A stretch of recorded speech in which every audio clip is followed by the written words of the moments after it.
Okay, we are studying session 26 this week. And before we get started, let's offer our gratitude and welcoming to the energies of Ra. Thank you, Ra. Thank you to those of Ra. Thank you for being so dedicated. To those of us here, the Earth Collective.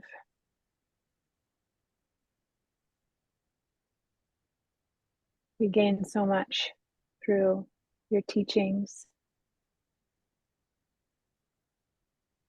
in our lives. Our paths are so buoyed. We're grateful to you. We're grateful to those in the Confederation. We're grateful to LL Research for their commitment to bringing us messages of the Confederation. May we continue to be with what you bring and find what resonates.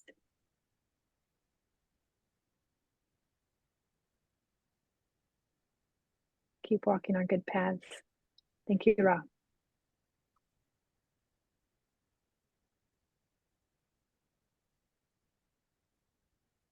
Okay, so, my clock says 3:33. Session 26. Anybody want to kick us off? I'll start. Cool. Okay. I am Ra. I greet you in the love and the light of the one infinite creator. I communicate now. Questioner. The first question is that, is any of the changing of what we've done here for the instrument going to affect communication of the instrument in any way? Have we set up here all right? I am Ra. This is correct. Questioner. And do you mean that everything is satisfactory for continued communication?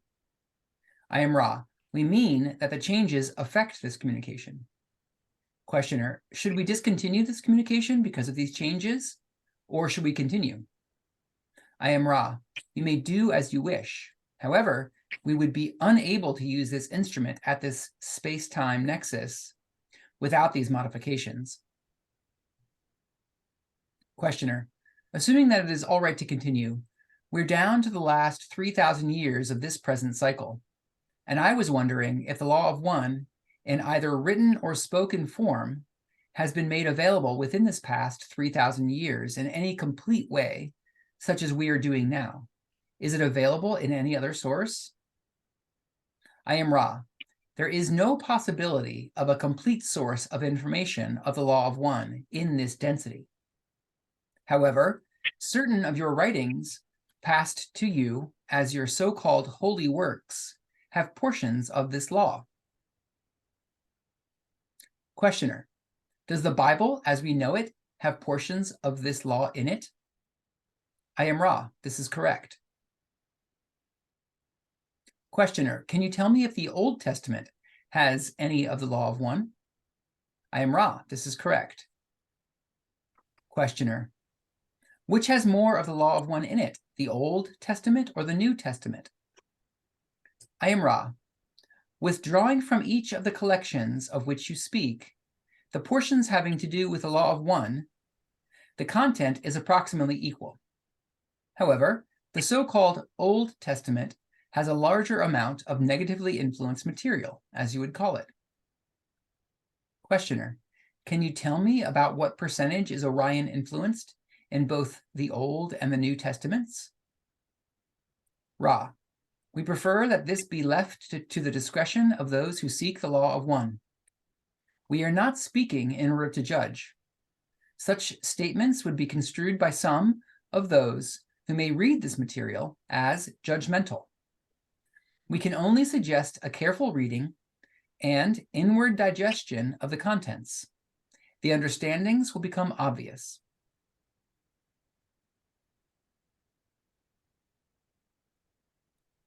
I think that's two topics: contact maintenance and then the other. So let's discuss.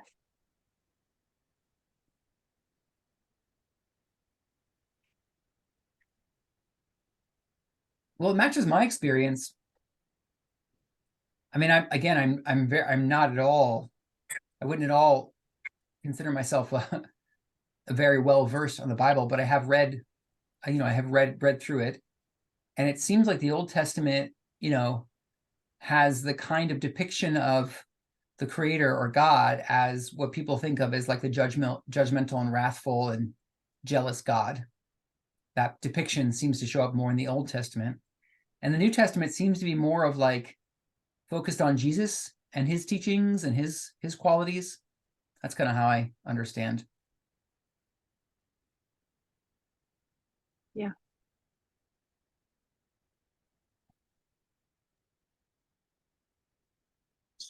I thought it was interesting that Ra said that. I mean, he said this before, but that it's impossible to depict the law of one in third density. Yeah, or a I complete mean, source. Yeah. like all is one, right? That's the law of one. Like, I'm just curious, like, is that because, I mean, I guess it's impossible to imagine what that would be like if he tried to like give a more full depiction of the law of one. And I mean, this channeling already is like so groundbreaking in the information that it's giving compared to like any previous information that I've seen.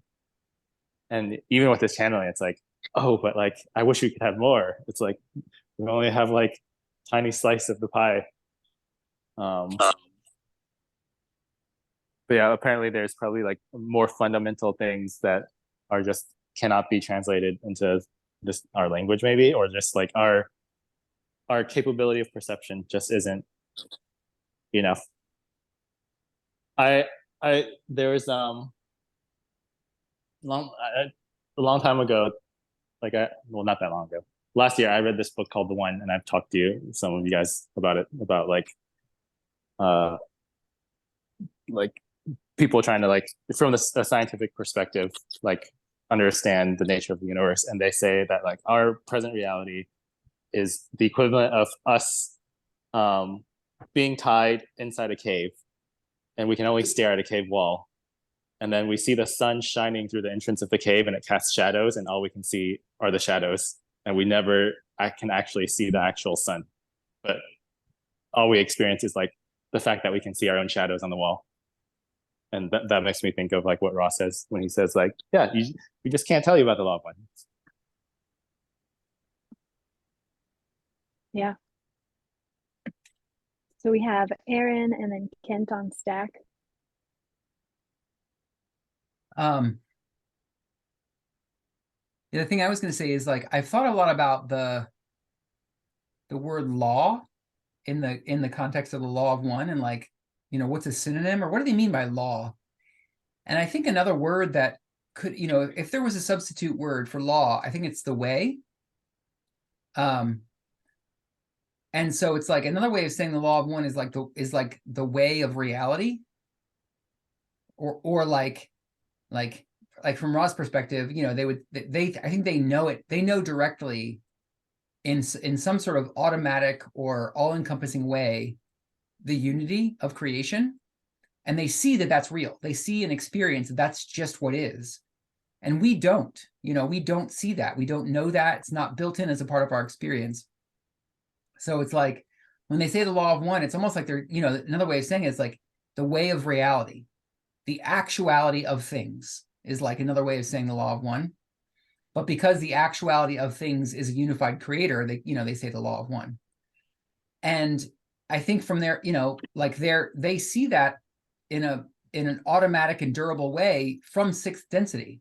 And then they try to transmit that through language, through the mechanism of language to third density. And it's like, it's a difficult, it requires a narrow band transmission.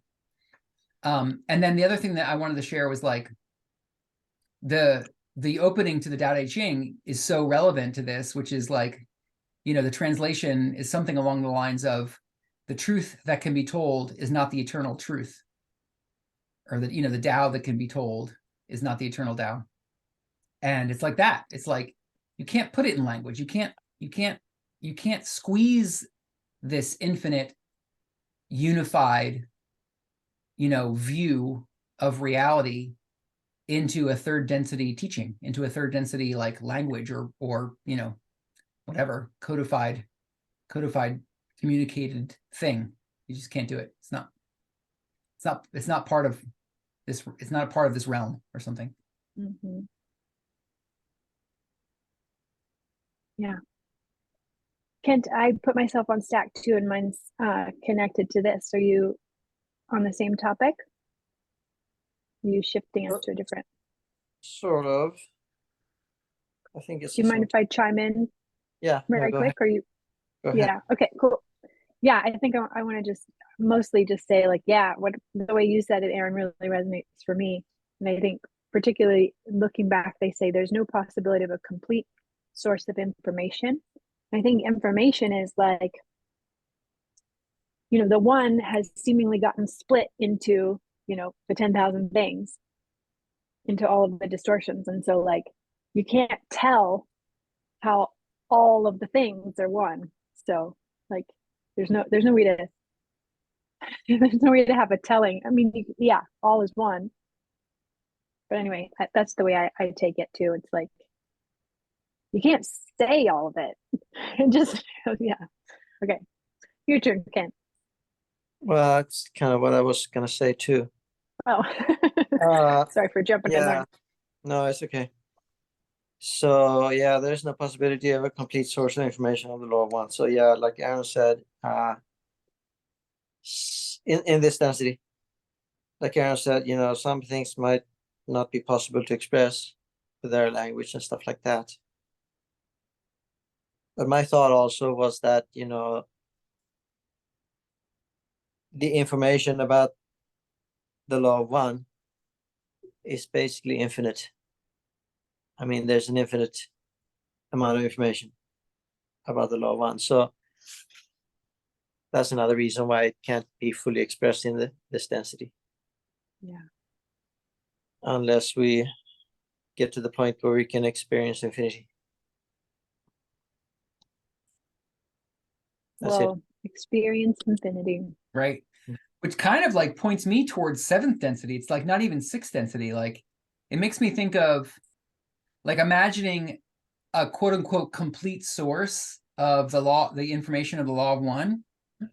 It makes me think of that structure that accumulates or that gets created in seventh density for each of us, the mind, body, spirit complex totality, where like there's like a crystallized repository of all the experiences we ever have as individualized mind, body, spirit complexes. Somehow gets crystallized in seventh density, and it's very mysterious. It's like it's not like a linear path, and it's like a data bank of all of our history.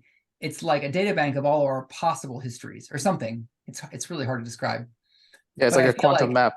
Yeah, like a quantum map of every possibility, every possible state that our unique beingness could have taken, did take, or could have taken. And it's like the law of one is that for everything. Like the law of one is that map, but for everything, like for all the portions of creation.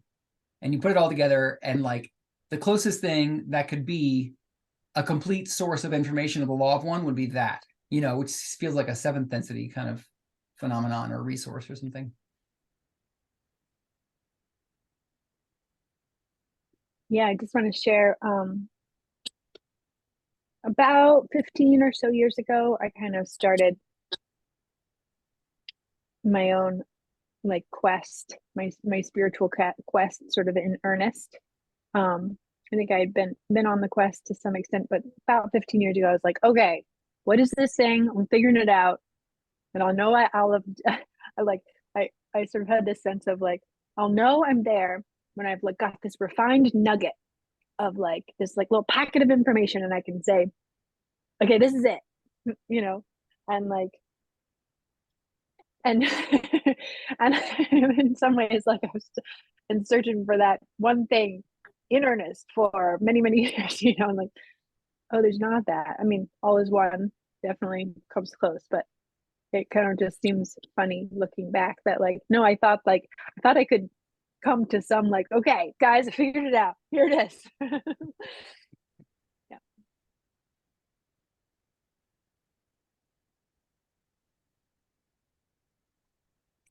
You want to keep reading? Okay, anybody want to pick up on 26:9?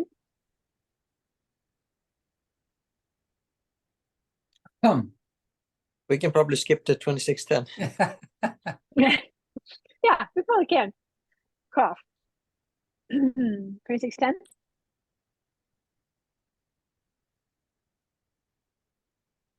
Okay, I'll read. Yeah. 26:10. Thank you. Have you communicated with any of our population in the third density incarnate state in recent times? I am Ra. Please restate, specifying recent times and the pronoun you. It's so good. Questioner. Has Ra communicated with any of our population in this century in the last, say, 80 years? I am Ra. We have not. Questioner. Has the law of one been communicated within the past 80 years by any other source to an entity in our population? I am Ra. The ways of one have seldom been communicated, although there are rare instances in the previous 80 of your years as you measure time. There have been many communications from fourth density due to the drawing towards the harvest to fourth density. These are the ways of universal love and understanding.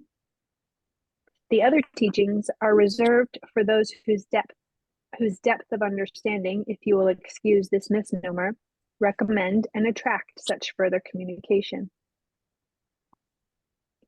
Questioner, did the Confederation then step up its program of helping planet Earth sometime late in this last major cycle?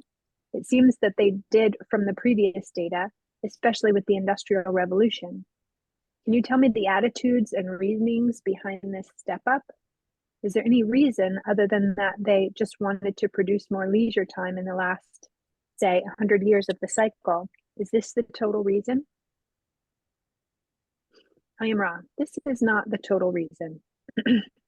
Approximately 200 of your years in the past, as you measure time, there began to be a significant amount of entities who, by seniority, were incarnating for learned teaching purposes rather than for the lesser of the learned teachings of those less aware of the process. This was our signal to enable communication to take place. The wanderers which came among you began to make themselves felt at approximately this time, firstly offering ideas or thoughts containing the distortion of free will. This was the prerequisite for further wanderers which had information of a more specific nature to offer. The thought must precede the action. What do you think? Should we stop there? Continue to Abraham Lincoln and Thomas Edison? Pause there. Sure. Okay, let's pause there. I have a question. Yeah, go ahead, Sean. Sorry, I'm on my phone. What there's a mention about like higher lessons and lower lessons, right? Like there had to be some of the entities were incarnating seniority or learned teachings that were more what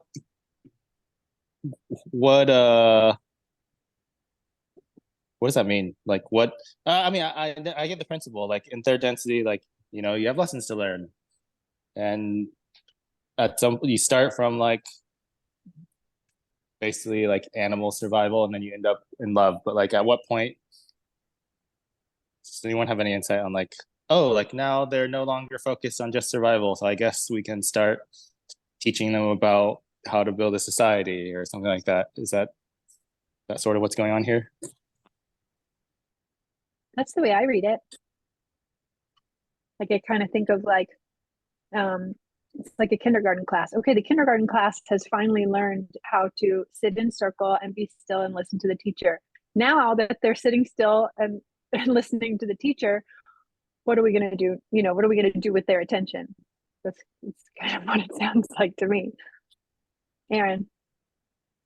Yeah, I mean, Don's like, has the law of one come through in modern times? Basically, have you or the Confederation, shared this teaching in the last, 3,000 years, but then in the last, whatever, recent times, even more recent than that.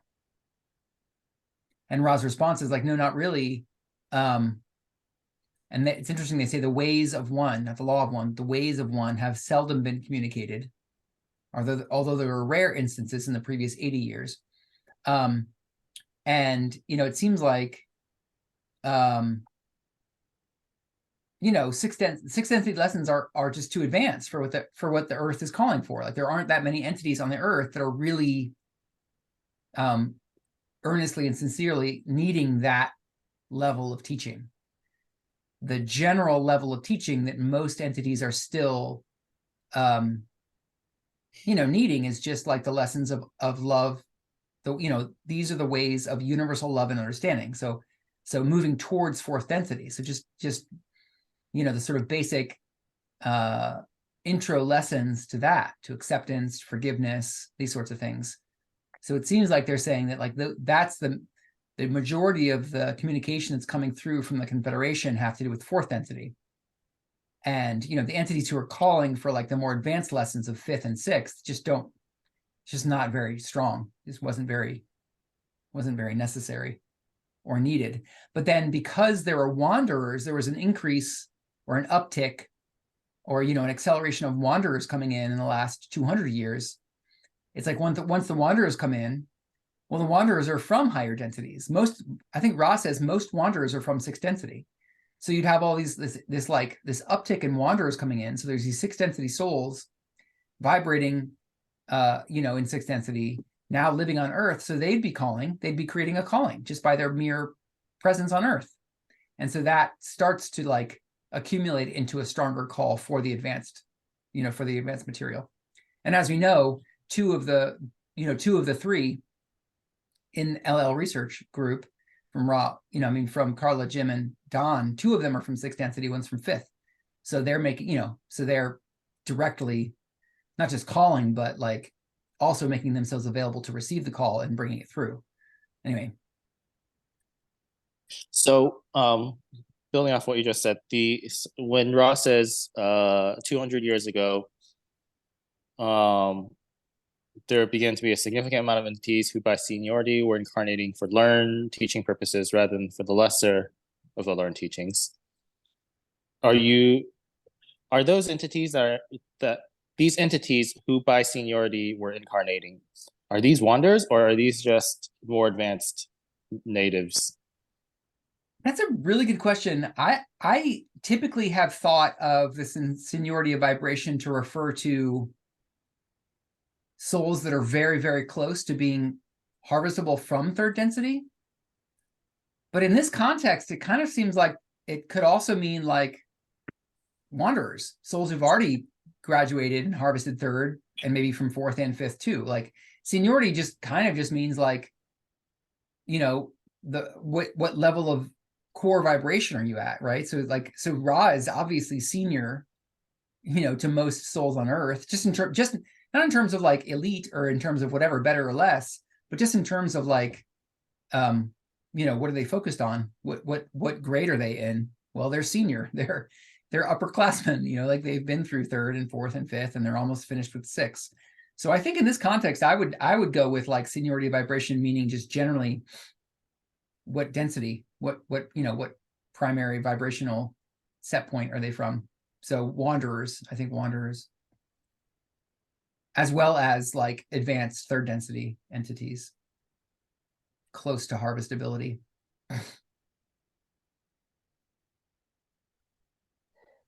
I want to chime in with something to add on to that. what we were discussing before around the idea that there's millions, if not billions, of souls in legitimately waiting in line to incarnate here. And Ra said there is a that they prioritize those that can incarnate here as those already farther along in the path, or the impression I got was, I forget their verbiage around it, but it was the idea that those with the truest, strongest desire for spiritual growth. So that kind of folds into this in the same way as well. Mm-hmm. Yeah. Yeah, Aaron? No, go ahead, Sean. Go ahead. We had a few sessions ago, I remember we had this discussion of like, this was like the bell curve and like, hey, what percentage of people are like automatically incarnating, which is like, they're not even picking. And what percent, I think it was close to 50-50. Like 50% of them were like starting to actively pick. And I wonder if the actively pick, is that related? I feel like it's related to this, where they say like by seniority, that the Ra is making a divide, right? People who are incarnating by seniority versus people who are learning the lesser lessons. And I wonder if that's related to this divide of actively picking lessons versus just sort of getting randomly assigned. And it's that active choosing that is a prerequisite for more hands-on involvement from the higher densities. Do you want to jump in, Aaron? Or Yeah, my comment was on a slightly different topic. I mean, it's related, but I've thought a lot about the mechanism of like, okay, so let's say in any given moment, there's only so many incarnational slots available, right? Like there's only so many like newborn babies, and there's only so many opportunities for incarnation on Earth. And Rod talks about this process or this mechanism of seniority vibration are the ones who get those opportunities, get to get born, get to come in and be incarnated. And I've thought a lot about like, well, who manages that process and how does that work? And what I wanted to share was that like my intuitive sense in this moment is that like, it's not even necessarily like it might be that there's entities who are kind of managing that process, but the sense that I get is that it might even be more organic than that. It's like, I get the sense that the Earth herself, Gaia herself, wants to produce fruit.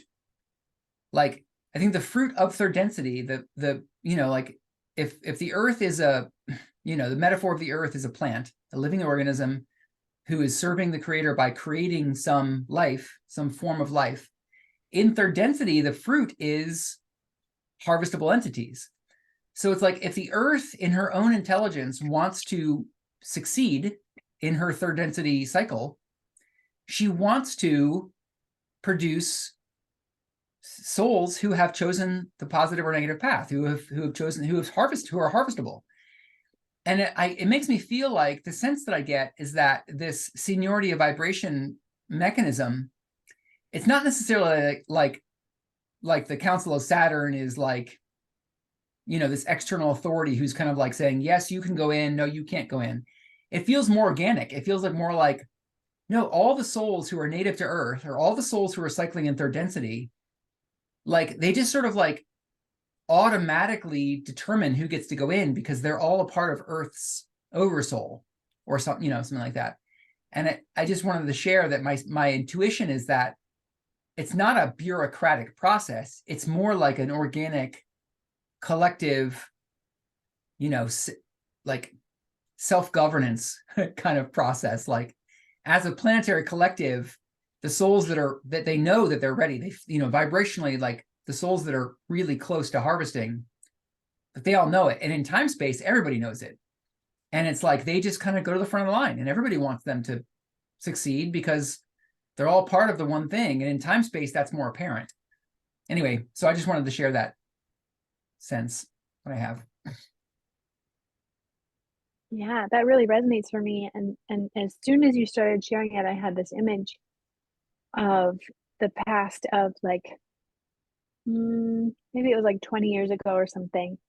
I was looking at two ants that seemed to be fighting, and they were like sort of climbing on each other, and one was tossing the other one off. And I just had this inclination, like at first I was like, oh no, don't fight, like I wanted to like break up the fight or something, these two ants, and teach them not to fight or something. But then I had this inclination to like there was just this like, stop and listen to the ants. And I did. I stopped and I listened to the ants, like prior to even thinking like, I can't listen to ants. What do you mean I can't? That doesn't mean you don't listen to ants. But I just stopped and I listened to the ants, and I received a communication from them that was like, this is beneficial for us. We're trying to find out which one of us is stronger, and that supports our collective. Like, we need to know which of these ant bodies is stronger, and we both wish to know that. So we're engaged in this, actively like trying to see which one of us is stronger. This is cooperative. Yes, we're fighting, but it's cooperative. And I was like, whoa, the ants just told me that. And anyway, it just sounds kind of similar. Yeah, totally. That's totally related. Yeah, exactly. It's like as an ant hive, I don't know what you call an ant collective. Oh, colony.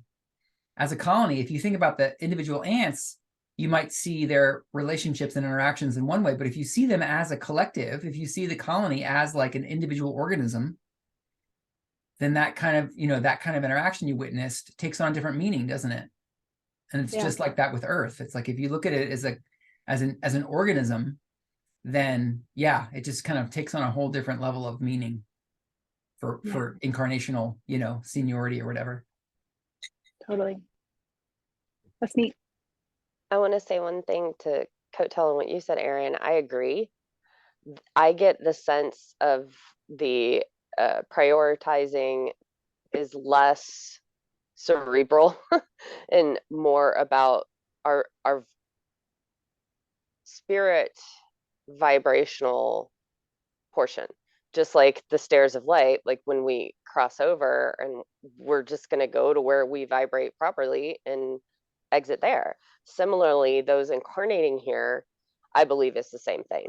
It's those that are, like you said, there's only so many newborn babies at a time. And I had the visual of, like you said, it's kind of, I don't like the word automatic. Organic feels like what I'm seeing in my mind's eye and sensing in the same way. Very, very similar to just your vibrational pattern when you step off the stairs of light. Like, that's because I guess where I get hung up on that is like, I do still get into the mechanisms around it, that infinite number of third density planets, and like how many within our specific galaxy, not including our neighboring galaxy of Andromeda, and then even farther out. But the sheer number of third density planets that could be coming to the end of their third density cycles, and yet there are still entities that need to continue a third density somewhere. And if they are really close, those are the ones that get slotted in. But not that anybody is sitting there with a list, but it's your own. That's where our third density minds have a hard time grasping what that might look like. It's less thought and more vibration and action in that way.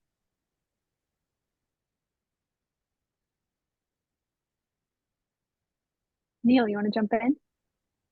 Yeah, I did a quick search and found in session 48, it says the seniority of vibration is likened unto placing various grades of liquid in the same glass. Some will rise to the top, others will sink to the bottom. Layers and layers of entities will ensue.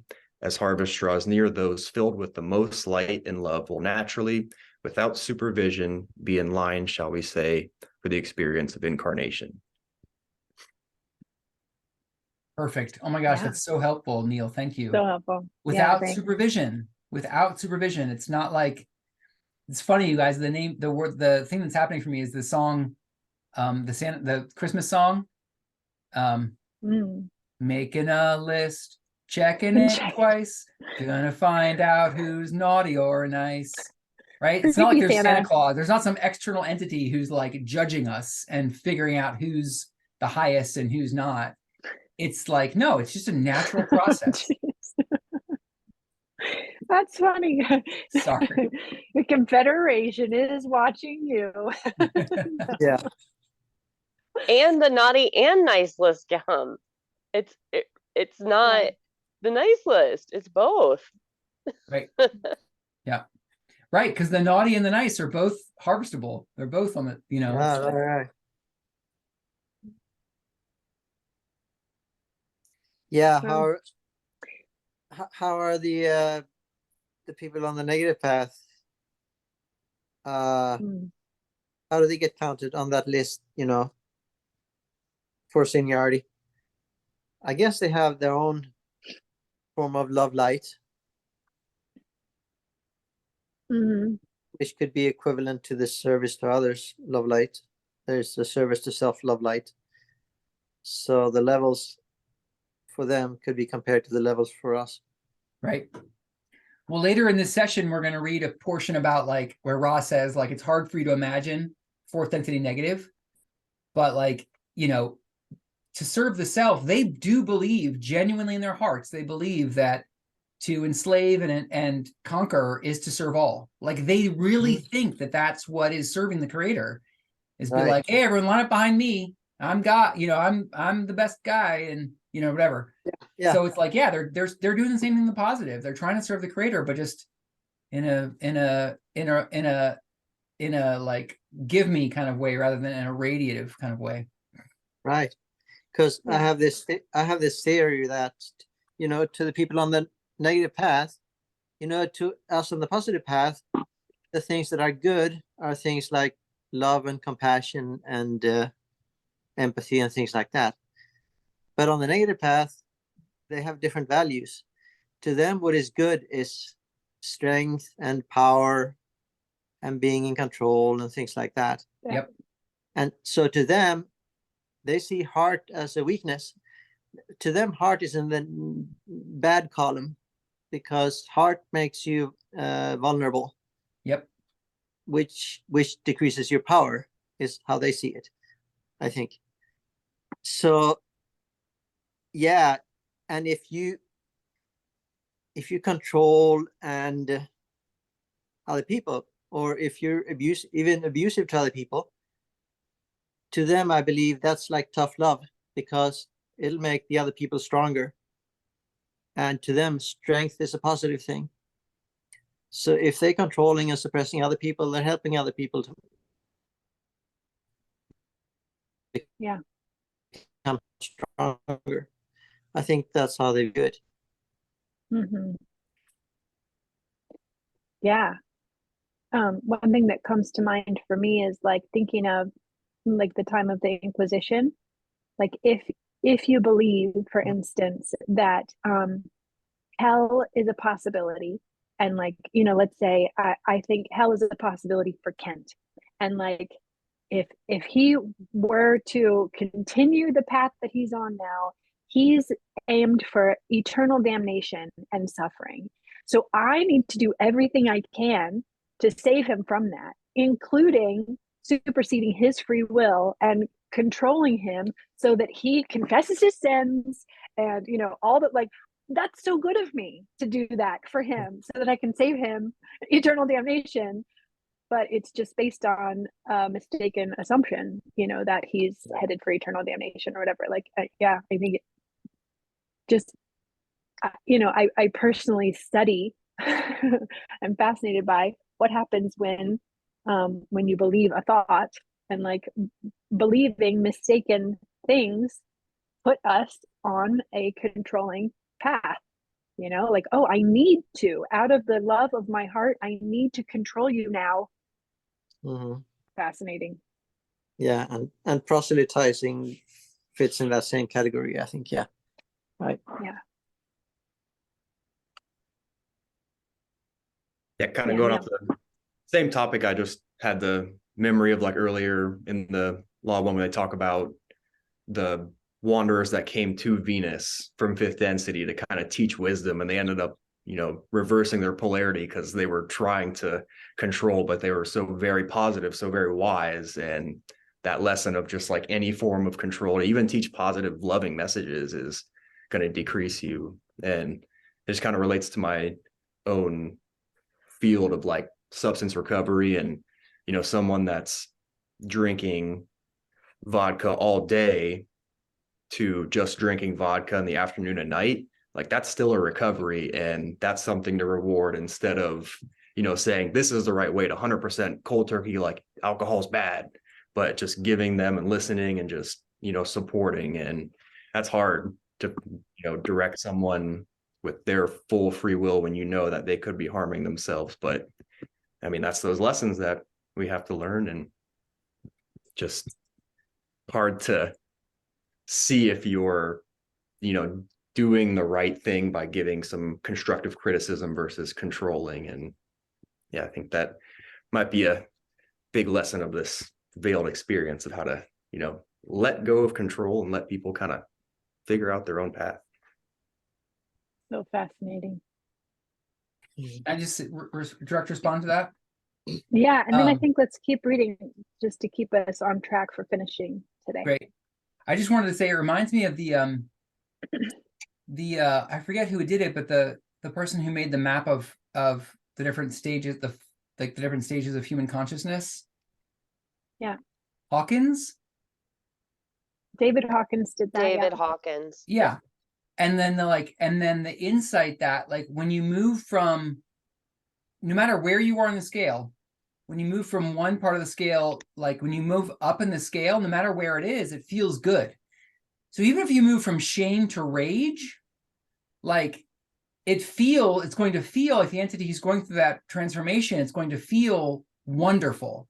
So even if you're raging, it feels great compared to shame. And just what you said, Neil, just reminded me of that. It's like somebody who's like, you know, somebody who's struggling with addiction, you know, to go from like drinking all day long to drinking like only 80% of the day, like that's freedom. That's liberation. You know, you're still in the process, but like to be able to see like, you know, just making any step towards, you know, towards like, you know, where the soul wants to go is going to feel good. It's going to be great. It's going to be a really, that's to be celebrated, even if it's not, you're not complete yet. It's like, well, none of us are complete yet anyway. So yeah, I appreciate that. Thanks. This is a juicy conversation. Really personally enjoying it. Skipping another cough. Anybody want to pick up at 26:15? Oh.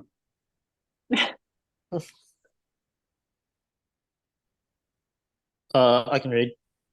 Great, thanks, Sean. 26:15. Okay. Questioner. Wondering if the one Abraham Lincoln could have possibly been a wanderer. I'm Ra. This is incorrect. This entity was a normal, shall we say, Earth being which chose to leave the vehicle and allow an entity to use it on a permanent basis. This is relatively rare compared to the phenomenon of wanderers.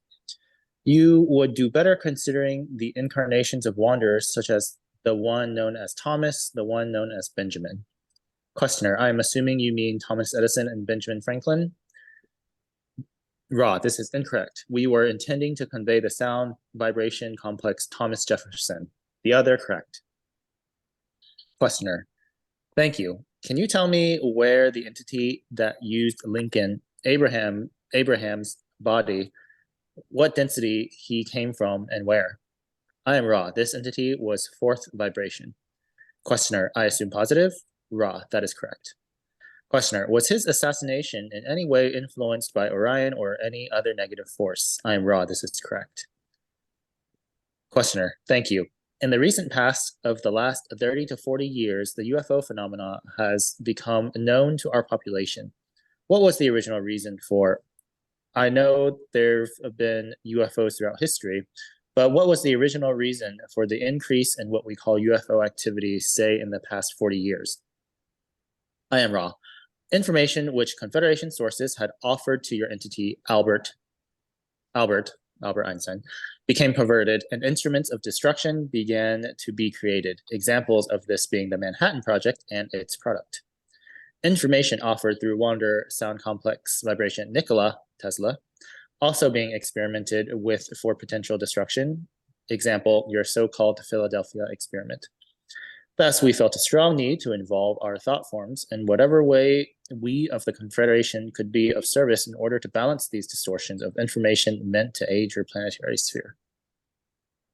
Questioner, then what you did, I'm assuming, then, is to create an air of mystery with the UFO phenomena, as we call it, and then by telepathy, send many messages that could be either accepted or rejected under the following, of course, the law of one, so that the population would start thinking seriously about the consequences of what they were doing. Is this correct? I'm Rod. This is partially correct. There are other services we may perform. Firstly, the integration of souls or spirits, if you will, in the event of use of these nuclear devices in your space-time continuum. These the Confederation has already done. Questioner, I don't fully understand what you mean by that. Could you expand a bit? I am Ra. The use of intelligent energy transforming matter into energy is of such a nature among these weapons that the transition from space-time third density to time-space third density, or what you may call your heaven worlds, is interrupted in many cases. Therefore, we are offering ourselves as those who continue the integration of soul or spirit complex during transition from space-time to time-space. Questioner, could you please give me an example from, let's say, Hiroshima or Nagasaki of how this is done? I'm Ra. Those who are destroyed not by radiation, but by the trauma of the energy release, found not only the body-mind-spirit complex made unviable, but also a disarrangement of that unique vibratory complex, which you have called the spirit complex, which we understand as a mind-body-spirit complex, to be completely disarranged without possibility of reintegration. This would be the loss to the creator of part of the creator, and thus we were given permission not to stop the events, but to ensure the survival of the, shall we say, disembodied mind-body-spirit complex. This we did in those events which you mentioned, losing no spirit or portion of, or holograph, or microcosm of the macrocosmic infinite one. Questioner, could you please make the instrument cough and then tell me just vaguely how you accomplish this? Cough. I am Ra. This is accomplished through our understanding of dimensional fields of energy. The higher or more dense energy field will control the less dense. Questioner, but then in general, pause there. I think there's more, but that's a lot. What do y'all think? Yeah. Stop there. Okay. And then we'll pick up with more information about specifically how they do that. But yeah, it's a lot to integrate. So first we looked at Abraham Lincoln, Thomas Jefferson, Benjamin Franklin, Tesla, and then the UFOs, and then the bombs. Yeah. I always thought it was funny how Ra just throws out a first name and assumes we know who that person is. Like Thomas, of course, Thomas. You know Thomas. Oh, I love Thomas. All right. Aaron. Oh, you're muted. Yeah, No? it just picks up on the earlier piece we read, where Ross says, the wanderers which came among you began to make themselves felt at approximately this time, firstly offering ideas or thoughts containing the distortions of free will. Mm-hmm. And so, Thomas Jefferson and Benjamin Franklin, the founding fathers, the Constitution of the United States, this whole project, the whole template and pattern of the Constitution of the United States was sort of in response to the, the control system of the European, the English, the church and the state of England kind of having this elitist position of like the seat of power, and the project of America, the project of the United States, kind of like came out of a rejection of that, and a sort of like desire to create a social experiment that's based on free will. It's based on like self-determination. It's based on like, hey, what if the people get to like decide for themselves how they want to live their lives and not just serve the king or not just serve the state church? How about that? And then so like, yeah, it just feels like they're connected. This whole like the wanderers coming in, bringing in experiments and the the sort of like fundamental primacy of like free will being a way to organize society seems like it's connected to the entities, Thomas Jefferson, Benjamin Franklin, the founding fathers, and the foundation of the Constitution of the United States. Anyway, so I just want to make that little bridge. Yeah. Thanks. Kent? Oh yeah. Hi. So it sounds like Abraham Lincoln was a wanderer of sorts, although he was a walk-in wanderer. He wasn't a wanderer from birth, but later on there was a wanderer as a walk-in. Anyway, I saw in section 26-23,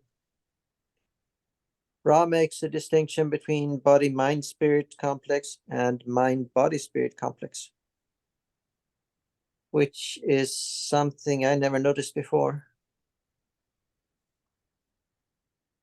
Yeah. So I don't know. I like your take on that, everybody. From what I read here, it sounds like body-mind-spirit complex is like the incarnated physical entity, and the mind-body-spirit complex is like the accumulated experience, like the soul that's made up of the accumulated experience of that entity after the physical cessation of their body. What do y'all think?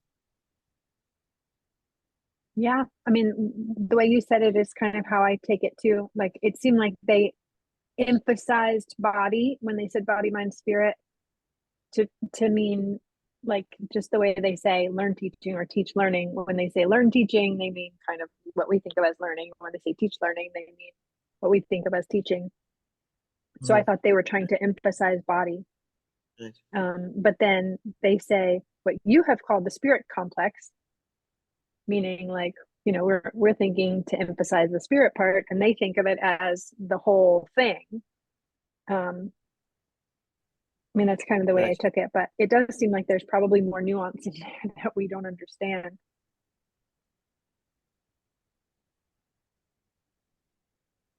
Aaron.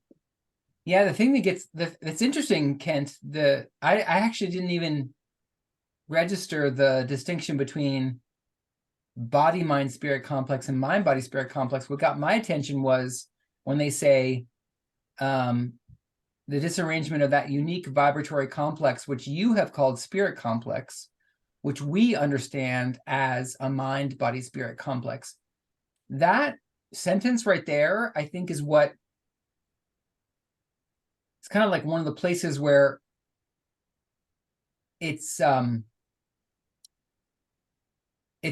built a sort of like equivalence for me of like what we call soul, which is like, when we try to articulate what it is that's essential about a person that persists from lifetime to lifetime, whatever it is that sort of like hosts or holds or stores a person's like essential personality or essential vibratory qualities, we call that soul.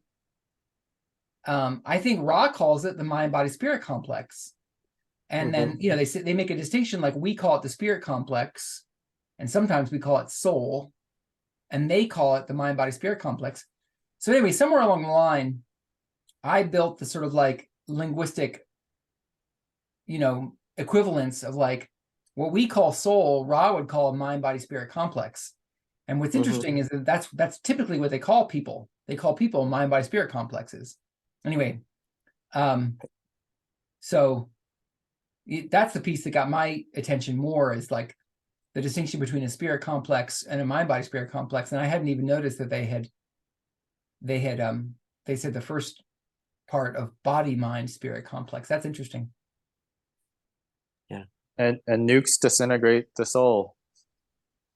That's scary. Yeah. Well, they disarrange it. With no possibility of reintegration. Right, unless they intervened, which to me it sounds like soul retrieval kind of thing. And it feels really similar to, like, again, to bring up, meditative self-inquiry, like going back to a moment in the past in our sort of inner simulator. We can retrieve a piece of ourselves that gets seemingly left behind there, and like stuck in the past. And it like doesn't have a possibility of reintegration like by itself. But if we, with our attention and our will, go back, we can like, realize, the past isn't happening anymore. And that's just so fascinating to me. Like the creator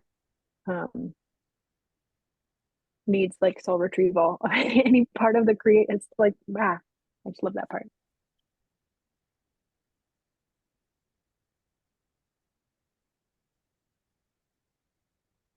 I share a thing. Yeah. The whole topic of how, first of all, how a soul gets disintegrated or disembodied through a nuclear blast, that's profound and terrifying and interesting. But then even more interesting to me is like how that gets repaired, like how they did the repair work to retrieve the disembodiment. And the sense that I get, and I have no idea if this is accurate, but it's like, okay, okay. The sentence is, this would be the loss to the creator of part of the creator, and thus we were given the permission not to stop the events, but to ensure the survival of the, shall we say, disembodied mind-body-spirit complex. So it's like this. To me, it's like each mind-body-spirit complex, each soul, is like a unique division of God's infinite idea. Like it's like choosing some portion of infinity to express and embody. And so by the time, a mind-body-spirit complex is in form, that's third density. So, it's taken billions of years of God cycling energy, intelligent energy, to get to the point where there's the possibility of mind-body-spirit complexes. And then, so I'll just take myself for example. So then I'm a mind-body-spirit complex, third density, and I've come into a body. And so God's idea of me precedes me, and then I've come into a body, and then let's say I was at Nagasaki, and then I'm like disembodied, which is somehow like this profound scrambling of like energy, intelligent energy, to the point that it can't reassemble. It can't like automatically reassemble. But because it's like the sense that I get is because my form has already been registered in space-time, like Ra and the Confederation were able to come in and they know me. Like I've been registered in the universe, and they're able to sort of like, my sense of how they do this is that they just like say, hey, Aaron, come back. And all the souls that were there they got disembodied, they got like blown apart in the nuclear detonation, they had to just sort of like call them back by name, or they had to call them back and be like, hey, come back into yourself, or come back. Like the beings that got impacted by that detonation weren't able to reassemble themselves on their own, but Ra and the Confederation were able to do the repair work because they were known. So they just like, I don't know, the intuitive sense I have is that like they just sort of like honored them, or like, I don't know, it's hard to put into words, but they just like say, hey, you're important. We don't want to lose the holograph that you are. We don't want to lose the portion that you are of the creator. Come back, or something like that. And then that calling is what re-embodied the mind-body-spirit complex, or like reformed each soul. I don't know. That's just my sense of what I get about how that works, or might have worked. Mhm. Sounds super fascinating. Yeah, I wonder if there's any like lessons learned from Maldek and having that knot of fear for a couple 100,000 years, and it's like, what is this really doing? And then they have to incarnate in these weird second density Bigfoot bodies. So it might just be like, all right, this is a time saver, and it's this pretty much probably the same souls and from Mars and everything. So let's just get these guys to learn their lessons and stop making the same mistakes over and over. Yeah, it's totally related, because that was nuclear, right? Maldek was annihilated by nuclear weapon. Mhm. Yeah. How about we continue? There's more Now, on this yeah, topic. I Can I think can we're I on. just can I Yeah, add go ahead, something Ken. to that? Yeah. So I don't remember if it says in these books, or if anybody knows. Okay, so Maldek was destroyed by a nuclear war, probably. How about Mars? Was that destroyed by war, or maybe was Mars a moon circling Maldek? That's how I recall it. I'm not sure. What I remember is they blew off their atmosphere. Yeah, I and think I'm Mars curious. was always its own planet, is my sense of it, Kent. And then it was a nuclear war, but it didn't have the same catastrophic effect that Maldek went through. But it did destroy the atmosphere. But I think Okay. it was its own planet. Yeah, but I was wondering if it was the destruction of Maldek that actually blasted away the atmosphere of Mars. But Well, Maldek happened. they were very different in time. Maldek's Yeah, disaster right. was like 750,000 years ago to 530,000 years ago, and Mars's disaster was 75,000 years ago. So it was a big difference in time between those two events. Big time gap. Yeah. Okay. Yeah. Right. All right. Let's continue reading. So we on 26, 24 or 25? 25, I think. 25. Okay. Anybody want to read? Sure. Okay. Great. Thanks, Neil. 620. I would, but my connection keeps getting in. Yeah. Thanks. All right. Questioner, but then in general, then you're saying that if you will allow Earth, the population of this planet, to have nuclear war and many deaths from that war, but you will be able to create a condition where these deaths will be no more traumatic, shall I say, with respect to entrance to the heaven world or astral world, or whatever we call it, than death by a bullet or normal means of dying of old age. Is this correct? I am Ra. This is incorrect. It would be more traumatic. However, the entity would remain an entity. Questioner, can you tell me the condition of the entities who were, shall I say, killed in Nagasaki and Hiroshima?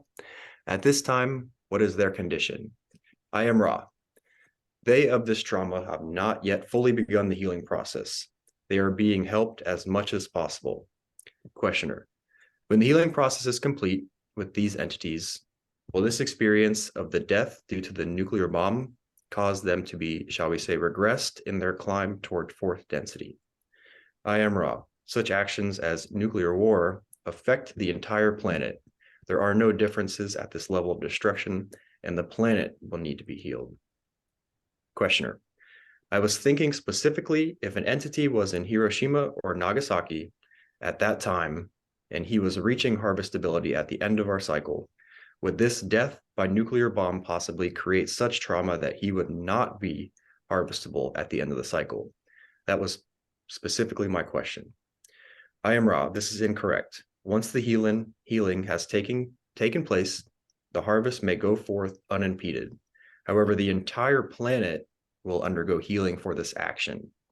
No distinction being made betwixt victim and aggressor, this due to the damage done to the planet. Make instrument cough, cough, and questioner. And then can you describe the mechanism of the planetary healing? I am Ra. Healing is a process of acceptance, forgiveness, and if possible, restitution. The restitution not being available in time-space. There are many among your people now who are attempting restitution while in the physical. Questioner. How do these people attempt this restitution in the physical? I am Ra. These attempts, feelings of love towards the planetary sphere, and comfort and healing of the scars and the imbalances of these actions. Questioner.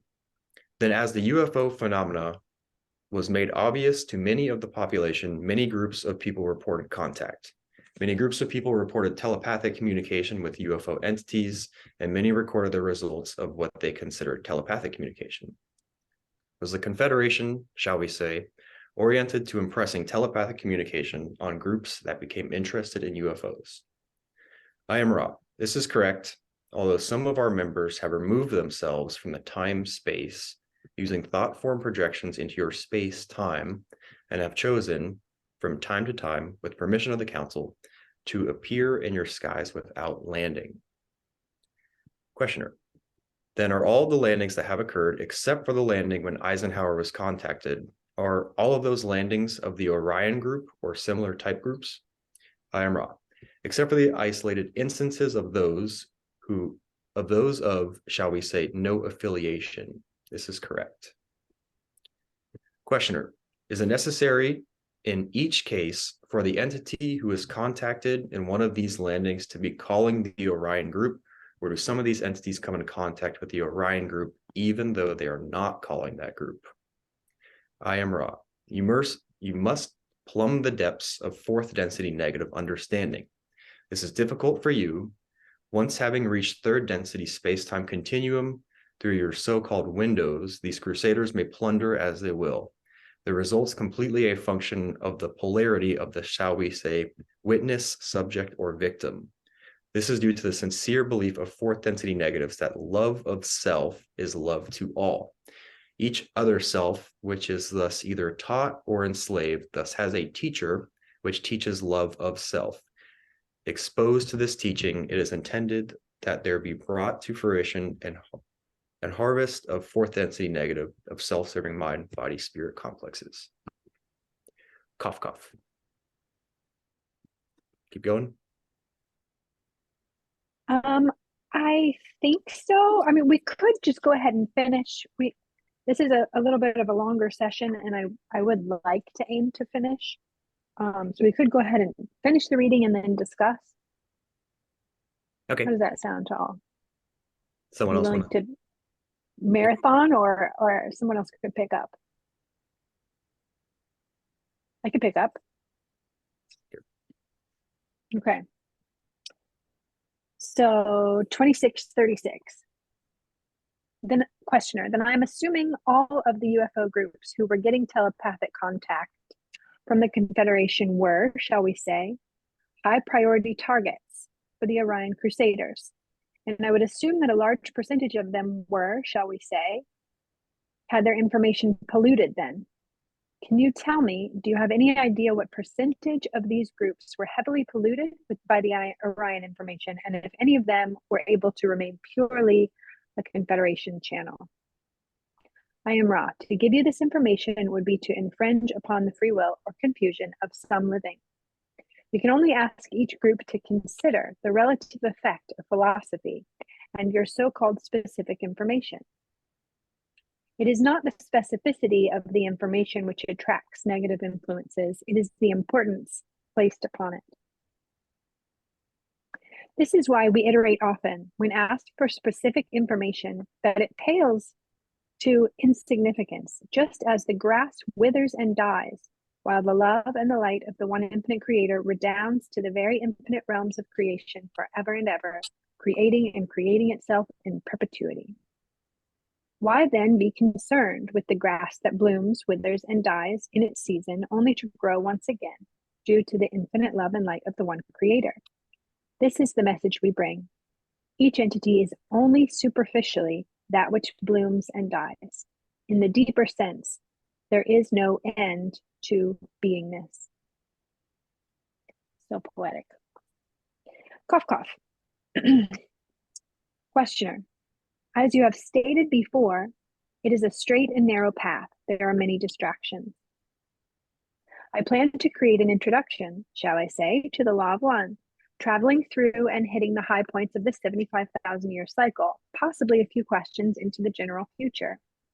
After this introduction to the law of one, as I call it, I would like to get directly to the main work, which is creating an understanding that can be disseminated to those who would ask for it, and only to those who would ask for it, for an understanding that can allow them to greatly accelerate their evolution. I am very appreciative and feel it a great honor and privilege to be doing this, and hope that we can accomplish this next phase. I have a question that the instrument has asked that I would like to ask for the instrument. She says, you speak of various types of energy blockages and transfers, positive and negative, that may take place due to participation in our sexual reproductive complex of action. She states, please explain these blockages and energy transfers with emphasis upon what an individual seeking to be in accordance with the law of one may positively do in this area. Is it possible for you to answer this question? I am Ra. It is partially possible, given the background we have laid. This is properly a more advanced question. Due to the specificity of the question, we may give general answer. The first energy transfer is red ray. It is a random transfer having to do only with your reproductive system.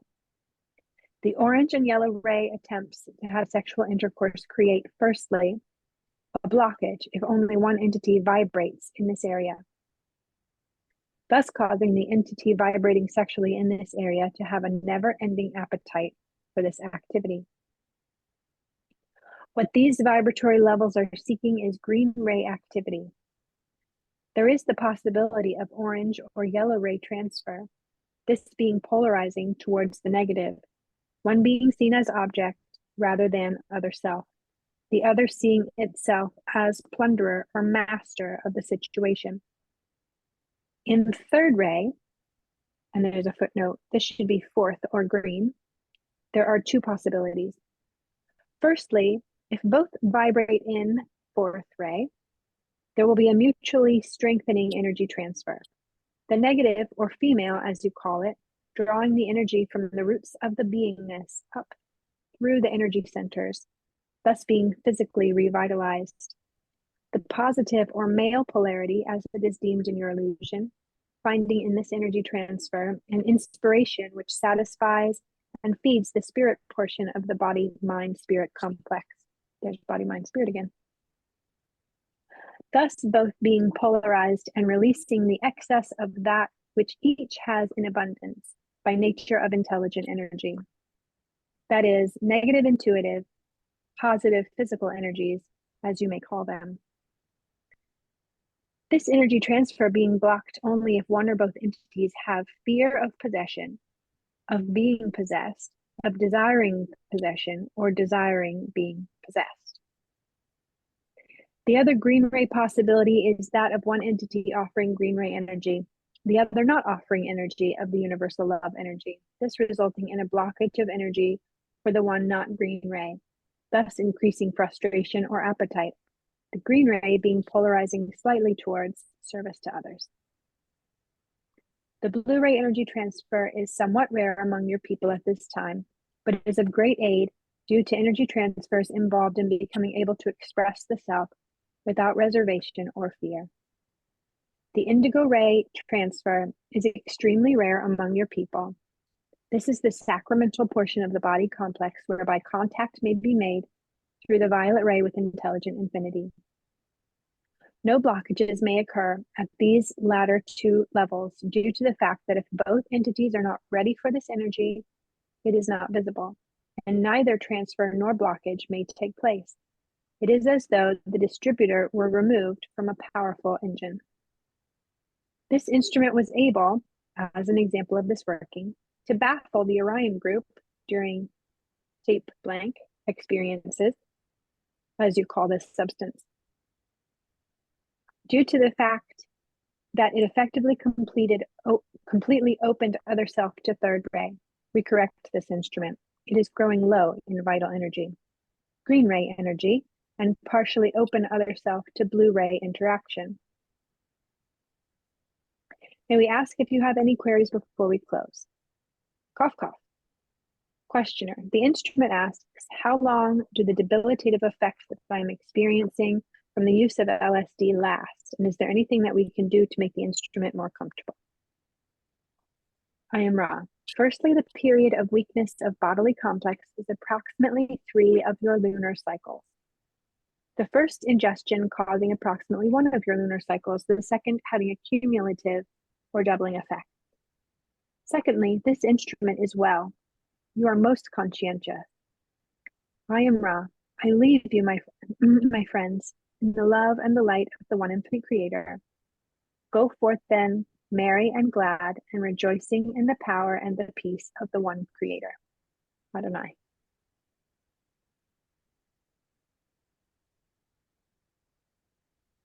That was a lot.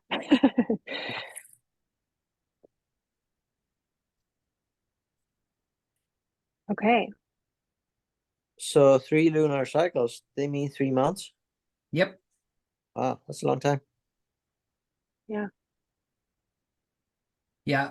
Kent, when you were sharing in the opening, I was thinking about this portion of the reading because you're talking about how many sessions, how many ceremonies you've been to, and I was thinking about Carla's experience here and the cumulative effect. Right. Yeah. Yeah. Interesting.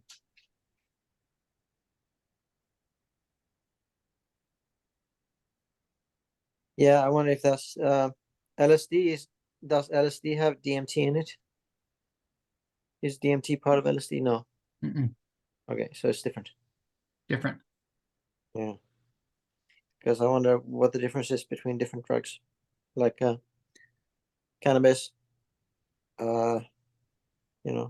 all kinds of different drugs, alcohol. Mm-hmm. They might last for a different period of time.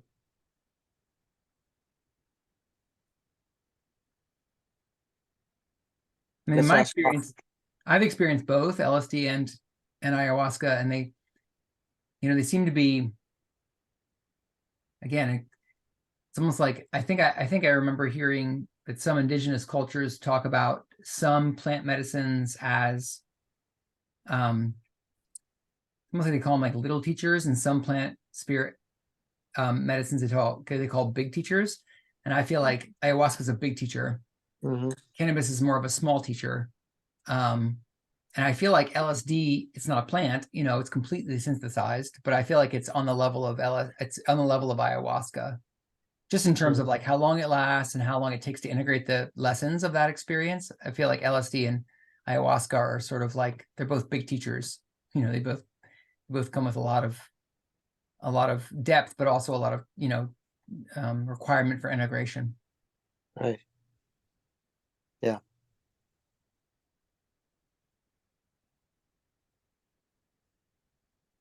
I mean, the topic I'm most interested in, we only have 10 minutes left. The topic I'm most interested in is sexual energy transfer.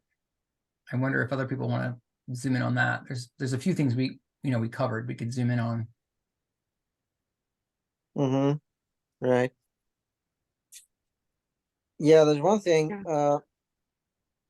I read Carla's book, Living the Law of One, 101. And in there, she says, basically, if two people are having a mutual green energy sexual exchange, then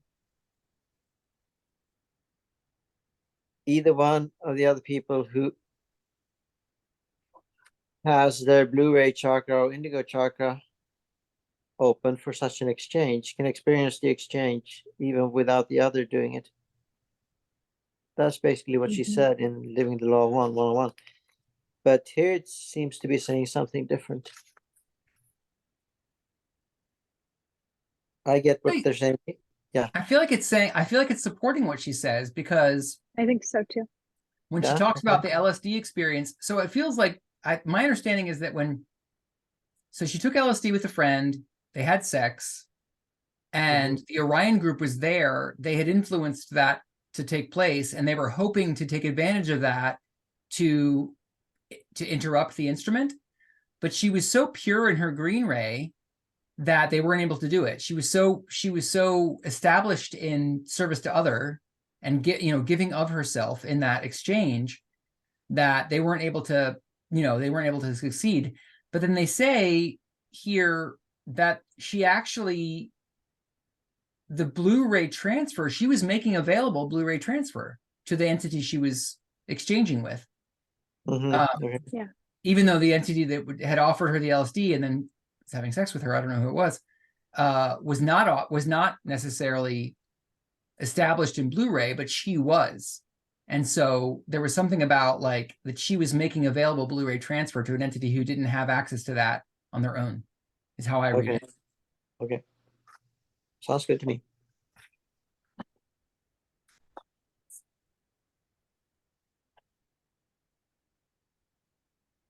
I just want to chime in really quick with if anyone wants to explore more, the lawof1.info has, you can click on each individual session, but they also have topics. And one of them is sexual energy transfer. So if somebody wanted to follow up on this in depth and further, that is there for availability. Okay. Yeah. Well, and also I'll offer that next week's session is a lot shorter, so potentially there could be, a small circling back to just this Q&A added in.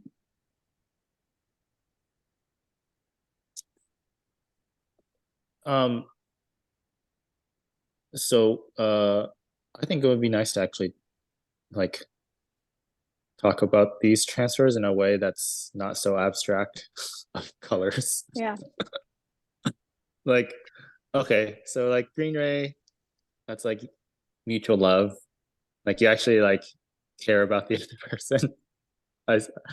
Like, whereas, okay, so red is just like the actual reproductive act, right? That's like literally like the act of physical reproduction independent of everything else. Right. Yep. And yeah, then maybe like exchange of fluids kind of thing. Right? exactly. Physical yeah. material. Yeah. And then you get orange and yellow, which I think between these, this is like the physical attraction, right? This is like, oh, yeah, I'm on Tinder. I need a hookup. Is that? I don't know the difference between red and orange and yellow, but that seems to be somewhere in that area. Yeah. It seems like orange and yellow is where most human sexual relating is taking place. Like what, like all of our sort of like popular conceptualizations of sexual activity are mostly taking place within the context of orange and yellow ray sexual energy exchange. Mm-hmm. Yeah, But I can see the orange, but how does the yellow express itself? I think What's the difference between yellow and orange? my Yeah. take on it is that orange is more tilted towards just like the personal personal self, and yellow is more tilted towards relationship and the social, the societal complex in the group. So, but they, it's interesting how Ra kind of groups them together. Ra kind of like categorizes them in sort of a similar, puts them together. But again, in my estimation, orange yellow together is what we think of as the ego. It's the like, it's the separate self. Orange being more about just me personally, and like yellow being more about my ideas about how other people are thinking about me. So what does this person I'm attracted to think about me? That's more like yellow. How do I feel about myself in this relationship? That's more orange. Interesting. I believe the clues are tied into the blockage of the green ray, the blockage of pure true love, when there is the fear of or desire to either possess or be possessed. That gets into a very non-green ray, very much yellow, which has to do with will and independence, and what you said, Aaron, about how most of our culture is most likely functioning from those areas. And something like a picture and a sexual desire towards said picture of said person is objectifying and desire to possess. There's also the flip side of that, where people want to be possessed, or another verbiage around that is to have a I want to say like a psychic energy, but more like the rays kind of blanketing over. And this is where I would love to continue this discussion for next session as well, because there's so much to pick apart in this, and I believe that those are very key components to what Ra is trying to explain. That is when those blockages come in. And if you see the chakra system as not separate little mini vortexes on their own, but overlapping, and like light as its spectrum, they're not independent of each other. There's overlap at the edges of each color. And similarly, the energy centers and the rays have a little bit of overlap there. And so as you are moving up the spectrum, there is more connectivity to infinite wisdom and infinite intelligence and the one infinite creator going top down, versus red ray being just like animals, the instinct, not thought, not heart space, but pure procreative, just like flowers need to get pollinated to go to seed. It's just part of the function of a species, whether that's plant and or animal. So that's very clearly the red ray. But like I said, to pick apart those pieces around, like, what's a person's perspective? Were they traumatized and abused early on, and they end up having a pattern in their mind, which creates a pattern in their rays, which creates a pattern in their spirit complex that needs healing, needs to be looked at, untraumatized, however that, it's a longer discussion and we're out of time, but I just want to point that out if people want to meditate on that before coming back next week, as to what that means for you personally and how you view that.